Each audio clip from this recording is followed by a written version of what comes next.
ওপরে অত্যাচার, মুসলিমদের ওপরে জুলুম, মুসলিমদের ওপরে এটা একেবারে সম্পূর্ণ না অন্যায়। বারবার করে অমিত শাহ চিৎকার করে বলছে যে আমি এটা মুসলিমদের উপকারের জন্য নিয়ে এসেছি। নালায়েক কামিনা, তুমি কেমন করে মুসলিমদের জন্য নিয়ে আসলে?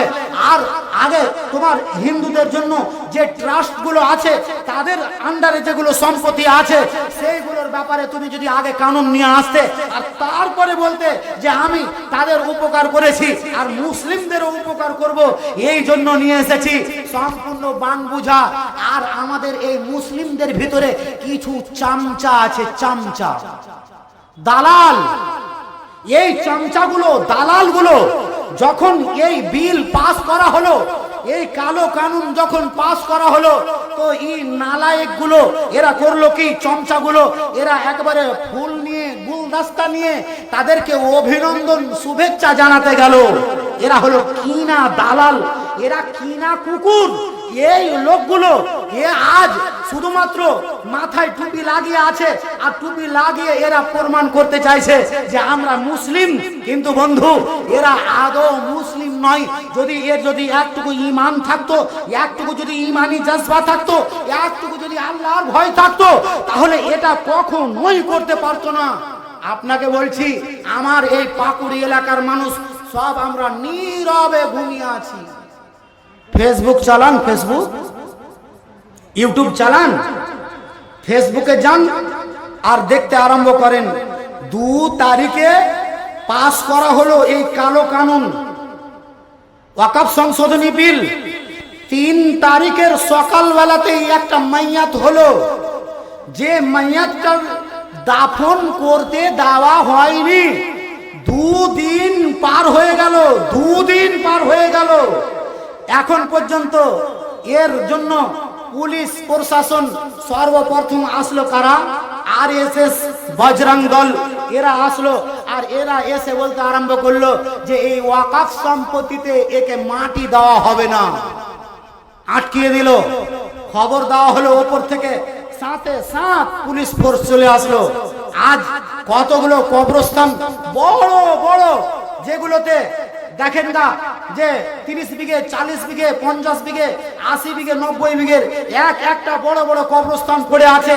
এমন কবরস্থানে তালা সিল লক করে দেওয়া হয়েছে, এটা ওয়াকফের সম্পত্তি, এই জায়গাতে মাটি দেওয়া হবে না। এই কালো কানুন যেমন পাস হয়ে গিয়েছে, হে মুসলমান, তুমি কোথায় ঘুমিয়ে আছো? তুমি কখন তুমি জাগবে? তুমি যে বীর পুরুষ, তুমি যে বাঘের বাচ্চা, তুমি যে একদম তোমার শরীরে যে খুন আছে, তুমি যে কা পুরুষ নয়, তুমি যে ভিজা বিড়ালের মতো নয়, তারপরে কেন আজ তুমি ঘুমিয়ে পড়ে আছো? আজ কেন তুমি অচেতন হয়ে পড়ে আছো? আজ সাথে সাথে ইউপিতে আজ যেন গুন্ডারাজ সেই জায়গাতে যেমন রাতের বেলাতে বিল পাস হলো, তার পরের দিন সকাল সকাল ইউপিতে সাহারানপুরের মাটিতে 627টা মাদ্রাসা। কয়টা জি? 627টা মাদ্রাসা। 627টা মাদ্রাসার একেবারে রাতারাতি ঘোষণা করে দেওয়া হলো এই 627টা মাদ্রাসাকে যাঁচ রিপোর্ট করবে 10 দিনের ভিতরে, 15 দিনের ভিতরে এই রিপোর্টটাকে সঁপে দেবে। এদের আন্ডারে যে জমিগুলো আছে, এই জমিগুলো কার জমি, কোথাকার জমি, কিসের জমি, এই মাদ্রাসাটা যে জায়গাতে আছে এটা নিজি জমি নাকি এটা ওয়াকফের জমি, এই যাঁচ দেওয়ার জন্য আজ সকালবেলা থেকে একটা ভিডিও খুব ভাইরাল হচ্ছে। তালা মারার জন্য গিয়ে হাজির হয়ে আছে, নোটিশ, মাদ্রাসার নামও জানে না যে কোন মাদ্রাসায় যেতে হবে। তারপরেও এই মাদ্রাসায় আমাদেরকে পাঠানো হয়েছে, মাদ্রাসা সিল করা হোক, মাদ্রাসায় তালা লাগা হোক। বন্ধু, আজ অমিত শাহ এই টাকলা যে বারবার বলছে যে এটা মুসলিম বিরোধী নয়, এটা মুসলিম বিরোধী নয়। এই জায়গাতে মুসলিমদের জায়গাতে দখল হিন্দুরা কেউ দেবে না, কোনো গায়ের মুসলিম কমিটিতে আসবে না। তোমার এত মাথা দরদ হলো কেন? মার চাইতে মাছির দরদ তুমি উতলিয়ে পড়লে কেন? আজ যে মসজিদ খানাকে আমার দাদা দিয়ে গিয়েছে, পর দাদা দিয়ে গিয়েছে, লাকার দাদা সাকার দাদা দিয়ে গিয়েছে, এদের কাছে আজকের জামানার মতন আপডেট কাগজ ছিল না, আর এদের অন্তরে কোট ছিল না। এরা দিয়ে দিল 10 বিঘে, যা আল্লাহর রাস্তায় দিয়ে দিলাম, কাগজ পাতি দেখা দেখির নেই, আল্লাহর রাস্তাতে দিয়ে দিয়েছি। বন্ধু, এই রকম জায়গাগুলো ওরা আজ যাতে করে মসজিদের দখল করতে পারে, আপনি আজ যে টাকা দিয়ে, যে মেহনত দিয়ে, যে রক্ত দিয়ে, যে পরিশ্রম দিয়ে আজকে যে মসজিদ খানাকে নির্মাণ করবেন, এই মসজিদ খানাকে দখল করার জন্য রেডি হয়ে আছে। হে মুসলমান, হে যুবকের দল, তুমি আজও জাগো। আজ যদি তুমি প্রতিবাদ যদি না করো, আজ যদি তুমি প্রতিবাদ না করতে পারো, তাহলে জেনে রাখো সারাটা জনম তোমাকে পস্তাতে হবে এবং কুকুরের নেই জীবন যাপন করতে হবে। তোমার স্বাধীনতা বলতে কিছু থাকবে না। আস্তে আস্তে আস্তে আস্তে আস্তে আস্তে সব তোমার কাছ থেকে ছিনিয়ে নেওয়া হবে। আজ ভেঙেছে বাবরি মসজিদ, কাল ভাঙিবে তাজমহল।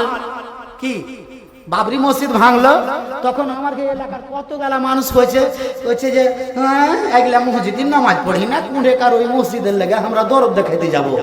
ই হলো এক মূর্খর বাচ্চা, মূর্খ। ই হলো এক নিরেট গাওয়ার ইডিয়েট। এর চাইতে আল্লাহর জমিনে ইডিয়েট আর কে আছে? ও এই কথাটাই বলতে আরম্ভ করলো, কেন দরদ দেখাতে যাব? কোথায় বাবরি মসজিদ? আমাদের এই ঈদগাহর জুমা মসজিদেই তো আমরা নামাজ পড়ি না, ওই মসজিদটাকে দেখতে যাব কেন? এদের কাহিনী কেমন হলো? যখন মাস্টারকে মারছে তখন মুলবি সাহেব খুব মুচকি মুচকি হাসছে যে মাস্টার মার খাচ্ছে খাক, আমরা তো বেঁচে আছি। যখন মুলবি সাহেবকে মারছে তখন উকিল সাহেব ভাবছে যে ওরাকে মারছে মারুক, আমরা তো সুখী আছি। যখন উকিলকে দিচ্ছে প্যাদানি, তখন ওইদিকে পণ্ডিতরা বলছে যে আমরা তো আছি সুখী, ওরাকে মারছে মারুক। যখন ওই পণ্ডিতের পিঠে মার পড়ছে তখন কইছে যে ভুল হয়ে গেছে, আগেই আমরাকে লড়া দরকার ছিল। আজ যদি মসজিদ বাঁচাতে হয়, তোমার এই ঈদগাহ যদি তোমাকে বাঁচাতে হয়, যদি তোমার যদি কবরস্থান বাঁচাতে হয়, তোমাকে বলছি, হাত জোড় করে বলছি, তোমার পায়ে পড়ে পায়ে ধরে বলছি যে তুমি এখনো জাগ্রত হও, এখনো সচেতন হও। চলো হুঙ্কার দিয়ে আমরা বেরিয়ে আসবো। আরে সামান্য কয় পার্সেন্ট শিখ জাতি গো, সামান্য কয় পার্সেন্ট? পাঞ্জাবিরাকে চিনেন তো? কৃষি বিল নিয়ে আসা হলো, মাত্র ভারতবর্ষে ওরা 2% 3%, আর তারপরে ওরা এমন করে আন্দোলন করলো যে বাপ বলে দিশা পেল না, কৃষি বিল নিতে অপাস নিতে বাধ্য হয়ে গেল। মুসলিম আজকে তুমি তো ভারতবর্ষের বুকে তাদের আঁকড়া অনুসারে তুমি তো এখনো 15% 16%। কেন তুমি পারবে না? কেন তুমি পারবে না? দালালি করছো তাই, চামচাগিরি করছো তাই, তুমি তার ঘুষখোর হয়ে আছো তাই, তুমি তার তালুয়া চাট্টা হয়ে আছো তাই। যদি তুমি অরিজিনাল যদি মুসলমান হও, যদি ঈমান যদি তোমার থেকে থাকে, যদি তুমি মুসলমানের যাই জন্ম হও, তাহলে তোমার দ্বারা দিয়ে এমন কাজ কখনোই সম্ভব নয়। চলুন আমরা সকলেই গর্জে উঠবো যে এই বিল আমরা কালো কানুন মানি না, মানছি না, মানবো না। এই বিল ওয়াপস নিতেই হবে। এর আন্দোলন, এর স্লোগান আজ আমাদেরকে দিতে হবে। আজ সারা ভারতবর্ষ জুড়ে আন্দোলন চলছে। পাকুড় ডিস্ট্রিক্টে এই চাক থেকে আমরা মুসলিম বহুল এলাকা, আমরা কইছি যে আমরা তো খুব সুখে আছি জি মৌলানা। কুই সুখে আছি, কেন অশান্তি করতে যাব? কেন অশান্তি করতে যাব? ওই দিন এই কানুনটা শুধু ইউপির জন্য হয়নি, শুধু উত্তর প্রদেশের জন্য হয়নি, শুধু গুজরাটের জন্য হয়নি, শুধু সুরাটের জন্য হয়নি, শুধু মুম্বাইয়ের জন্য হয়নি, শুধু আর কোন এক জায়গার জন্য নয়।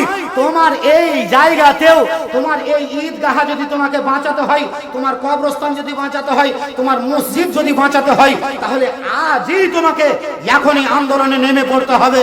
আমি আহ্বান জানাবো সকল ভাই ব্রাদার বন্ধুর কাছ থেকে যে চলুন আমরা অতি তাড়াতাড়ি সবাই মিলে আমাদের যারা নেতা এমন তাদেরকে নিয়ে আমরা আমাদের এলামা আলেম ওলামাকে নিয়ে আমাদের যত লোক সবাই মিলে আমরা একজুট হয়ে সবাই আমরা শান্তিপূর্বক আন্দোলন করব যে এই বিলটাকে পরিবর্তন করা হোক, এই বিলটা ওয়াপস নেওয়া হোক।